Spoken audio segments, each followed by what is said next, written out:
Hola, ¿qué tal amigos? Espero que estén muy bien. En el siguiente video estaremos hablando de lo que es la arquitectura. Estaremos abordando temas como la arquitectura ambiental, la arquitectura ecológica, las diferentes vertientes que estas engloban y las principales diferencias entre estas, así como las regiones que componen a Venezuela y los diferentes comportamientos climáticos que se encuentran en cada una de estas. Y por supuesto, la elección de los materiales idóneos para la construcción de tu vivienda o tu proyecto. Mi nombre es Oscar Franco y me encantaría que me acompañaras en el siguiente video. La arquitectura es una disciplina que se encarga de proyectar, diseñar y plasmar los elementos constructivos en un espacio con el propósito de cumplir o satisfacer una necesidad específica. Como todo en esta vida tiene diferentes vertientes que la nutren y para ello vale la pena hacer un análisis más profundo. Para entender mejor lo que es la arquitectura sería necesario que abordáramos temas como la arquitectura ambiental, aparte de la arquitectura ecológica, la residencial, la urbana, la industrial, etcétera, etcétera, etcétera. Pero en este video trataremos específicamente las diferencias entre la arquitectura ambiental y la arquitectura ecológica. En la definición de este concepto tenemos que partir del siguiente principio. La buena arquitectura obedece a principios bioclimáticos, es decir, esta no combate contra la naturaleza, no se emplaza a priori en un lugar porque sí. Una de las características más importantes de la arquitectura ambiental o la arquitectura bioclimática es que se emplaza con la intención de canalizar y reducir los gastos energéticos que ésta puede involucrar. Canaliza el comportamiento de factores climáticos como la lluvia, el clima, el ruido, la sombra, también la radiación solar. Puesto que generalmente no se inserta, sino que se adapta al clima, esto permite que los recursos o los componentes y factores climáticos se vean canalizados a través de ella. Adicional al hecho, evalúa qué es necesario a estudiar para compensar aquello que pudiera atentar contra el confort de los habitantes de este edificio o de esta construcción. Podríamos decir, por otra parte, que la arquitectura ecológica tiene estos mismos principios. Sin embargo, se diferencia en gran parte por lo siguiente. La selección de materiales en la arquitectura ecológica tiene un factor crucial en la construcción y desarrollo de este, debido a que utiliza fundamentos sustentables, así como la reutilización de recursos que ya fueron utilizados anteriormente. El reciclaje es un factor importante en la arquitectura ecológica. El origen de los recursos es muy importante. Por ejemplo, en vez de utilizar hormigón y concreto y cabillas por el estilo, generalmente se utiliza madera, bambú y demás materiales afines, materiales de uso local, madera tratada, barro, vidrio, etc. La arquitectura ecológica está proyectada con la intención de que se reduzca la huella de carbono en el planeta, la emisión de gases de efecto invernadero. Esos gases que se emiten suben a la atmósfera y retienen el calor proveniente del sol, calentando la superficie del planeta. Lo cierto es que la buena arquitectura, sea ambiental o ecológica, tienen como propósito poder canalizar de buena manera los diferentes factores y elementos climáticos que inciden o atentan contra el confort de las personas que van a habitar en el espacio. No obstante, no resta importancia al hecho de que inteligentemente hay que saber elegir de qué manera van a colocarse los elementos constructivos para que así no atenten contra el ambiente y este se pueda recuperar luego de la inserción de este elemento constructivo y además puedan consolidar o puedan satisfacer las necesidades del usuario. Por supuesto que estas son definiciones muy someras, muy breves respecto a lo que engloban a estos conceptos. Para poder hablar de una buena arquitectura, aparte de la bioclimática, es necesario abordar temas como la arquitectura ambiental, la arquitectura sustentable, la ecológica. Sin embargo, para que tengamos una idea bastante clara y bastante general respecto a la arquitectura ambiental, es aquella que obedece parámetros donde protagoniza el comportamiento del clima y se busca aprovechar estos para la canalización de los recursos y el ahorro energético. La arquitectura ecológica, por otra parte, se encarga de la selección precisa de los materiales que no atenten contra la integridad del medio ambiente.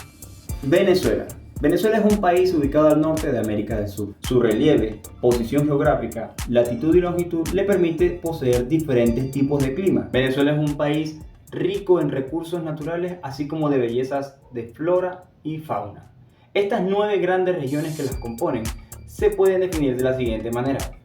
Los Andes, compuesto por estados como Trujillo, Mérida y Táchira, se caracteriza por estar ubicados a pie de montaña y ser parte de esta, con una extensión territorial de 77.820 kilómetros cuadrados y unos 4.900 metros sobre el nivel del mar. Posee paisajes de sabana llanera, bosques húmedos y zonas xerófilas para parte de las extensiones de Apure y Barinas, incluyendo el clima gélido a la altura del Pico Bolívar. La región del lago de Maracaibo, ubicado en el centro del estado Zulia, con una superficie de 36.803 kilómetros cuadrados. En esta convergencia de climas entre los estados aledaños dan como resultado el reconocido fenómeno del relámpago de los Catatumbo. Esta zona, por supuesto, involucra la serranía de Brija y hasta 3.630 metros sobre el nivel del mar. La siguiente región a destacar es la insular, compuesta por el estado Nueva Esparta y las diferentes dependencias federales que se encuentran ubicadas a lo largo del Mar Caribe.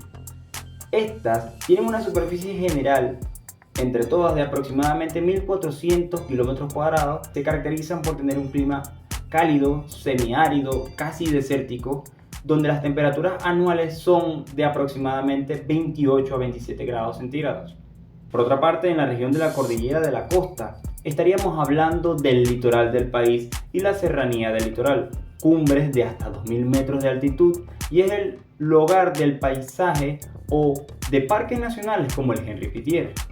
Involucra estados como Cojedes, Guárico, Miranda, Carabobo, Aragua, Distrito Capital, Vargas, Anzoátegui y Sucre, y tiene la envolvente capacidad de ser la pared entre el Mar Caribe y el centro del país. La cordillera oriental involucra estados como Sucre y Falcón y sus penínsulas, y los comportamientos orográficos que dan como resultado un clima cálido, desértico o semidesértico, con temperaturas medias de aproximadamente 28 o más grados centígrados.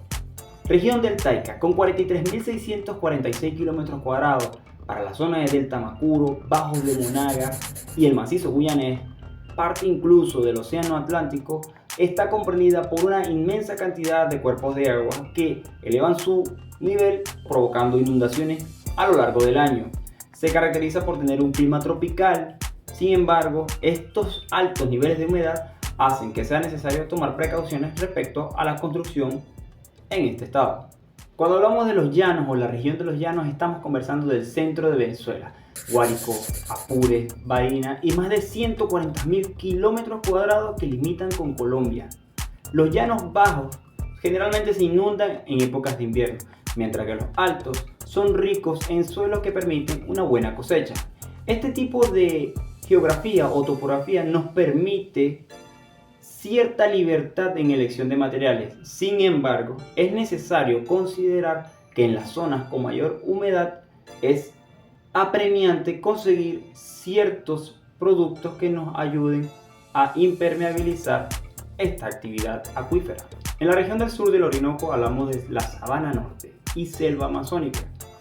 Limita con Brasil, Guyana, 440.000 kilómetros cuadrados, y también involucra a los estados Amazonas y Bolívar, el hogar de lugares como el Salto Ángel y demás recursos naturales que poseemos acá en Venezuela. También es el hogar de las fajas de mayor recursos a nivel mundial. Cuando hablamos de la región Lara-Falcón, hablamos de la transición que ocurre entre la cordillera de la costa y la de los Andes. En esta zona se ubican las dunas de arena de aproximadamente 20-15 metros de altura. En el Parque Nacional Los Médanos de Coro.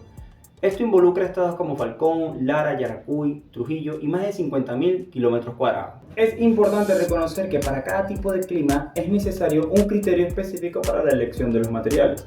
Existe gran compatibilidad con el concreto y el hormigón para poder construir en muchas partes del país. Sin embargo, conocer nuestra región específica juega un papel crucial en la elección de estos. Si en nuestro caso, por ejemplo, tenemos un clima húmedo, podríamos optar por la selección de concreto, aislantes y madera. Por supuesto, toda está tratada previamente con el propósito de evitar infiltraciones para nuestras construcciones, cuidando muy bien los cimientos e impermeabilizando las superficies. Los climas secos y cálidos tienen la particularidad de que necesitan ser ventilados naturalmente o mecánicamente para poder hacer que el calor que se aloja internamente salga por convección. La disposición de los elementos constructivos juega un papel crucial en esta capacidad de la vivienda.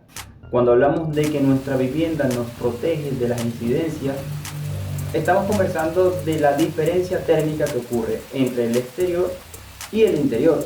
Cuando hablamos de clima seco y cálido, nos estamos enfrentando a una situación en la que la disposición constructiva de estos elementos va a ayudarnos bastante. ¿De qué manera? Es necesario considerar que para este tipo de edificaciones los techos altos y las grandes ventanas nos ayudan a refrigerar el interior con el paso del viento o las corrientes del aire, sin la necesidad de utilizar mecanismos de enfriamiento. La disposición de ladrillos, ventanas, colores claros y techos altos nos ayudan a canalizar estas altas temperaturas para que nuestra vivienda sea más confortable. Aprovechando el tema de la arquitectura ecológica, también podríamos optar por alternativas más verdes, como por ejemplo la lana mineral, la fibra vegetal, el corcho, la celulosa, como componentes aislantes de la incidencia térmica desde el exterior. Debemos recordar que el comportamiento climático depende de la incidencia del sol. La selección de materiales aislantes nos ayudan a evitar que esta incidencia térmica penetre directamente dentro de nuestra vivienda, lo que podría afectar nuestro confort. En el caso, por ejemplo, de zonas frías como lo es la región andina, es necesario considerar un núcleo cálido dentro de la vivienda. Este tipo de disposición nos va a ayudar a mantener el calor en los momentos más fríos del día, como es la noche.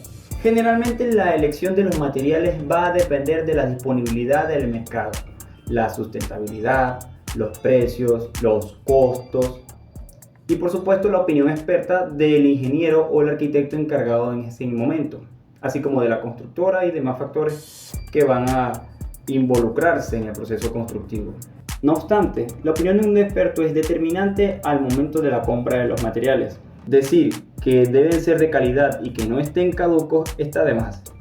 Sin embargo, a veces surge la interrogante de si elegir metal o concreto. Luego de una vasta investigación pude darme cuenta de que en realidad la selección de estructuras metálicas o de hormigón va a depender de la economía que desee aplicar nuestro cliente.